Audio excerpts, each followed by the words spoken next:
Hello and welcome back to All About Community. Again, my name is Robert L. Harris and I am your host. When we went to break, I was talking about the death penalty, and I think Terry gave a good explanation of how he would handle that situation. But now I want to get more specific in terms of his 5 key principles, policy principles, as to why he's running for district attorney. The first principle is implementing progressive policies.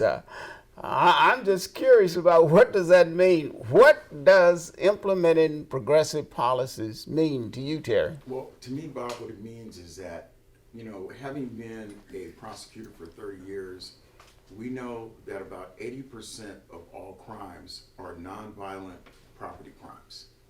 So every time you hear about a shooting or a stabbing, there are 15 other nonviolent property crimes being committed.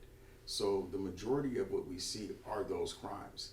And I think that those are the crimes that we have got to be a lot smarter in the way we prosecute them. We can do a much better job of keeping people out of the system.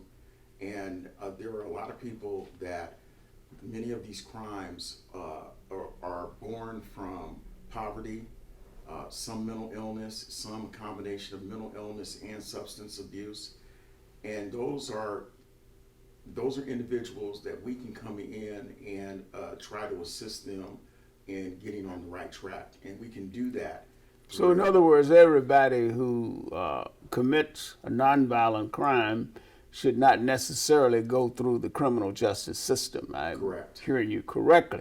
Now, the second principle, policy principle, is ensuring the safety of the community from violent criminals. Okay, Yes. How do you intend to do that? Well, just as I said, 80% of the crime is nonviolent property crimes. About 20% of the crime is violent crime.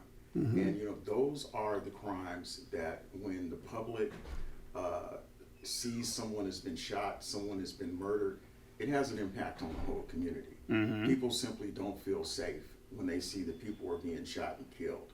And what I will do with the Crime Strategies Unit is direct the resources of the District Attorney's Office. Now, when you talk about Crime Strategies Unit, what does that mean? What that means is that we are going to create a unit of veteran prosecutors who will focus on that 20% of individuals that are committing the majority of the violent crime. And this is something new, is that right? Something completely new.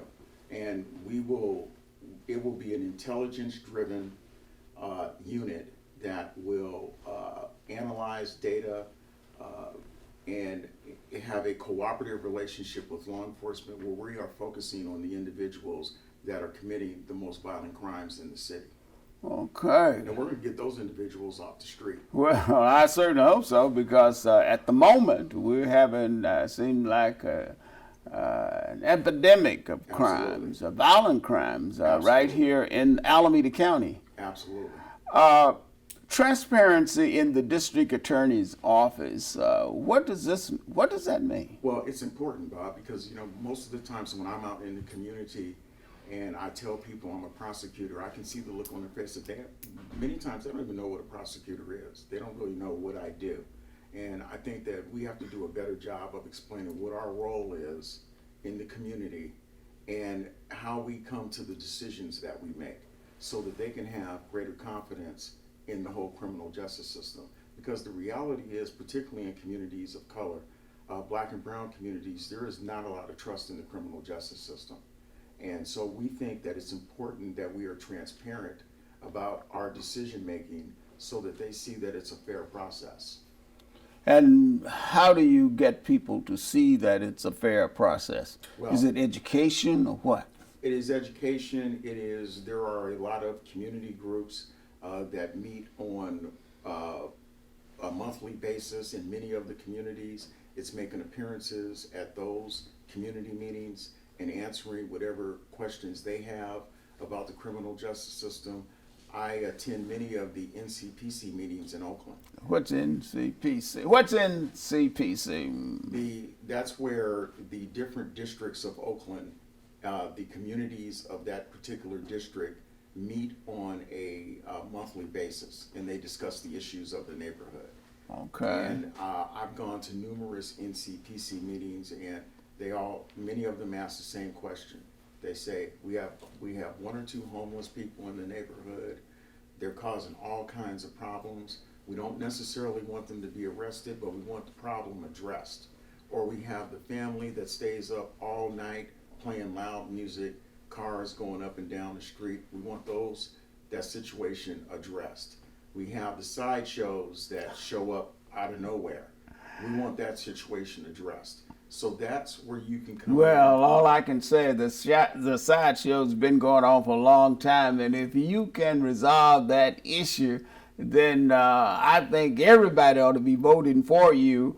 We're going to have to go to break, and when we come back, we want to talk for a few moments about implicit bias, and then we're going to talk generally about why people should vote for you for district attorney. Don't touch that remote. We will be right back with All About Community again. My name is Robert L. Harris. I am your host, and my guest is Terry Wiley, candidate for Alameda County District Attorney. We'll be right back.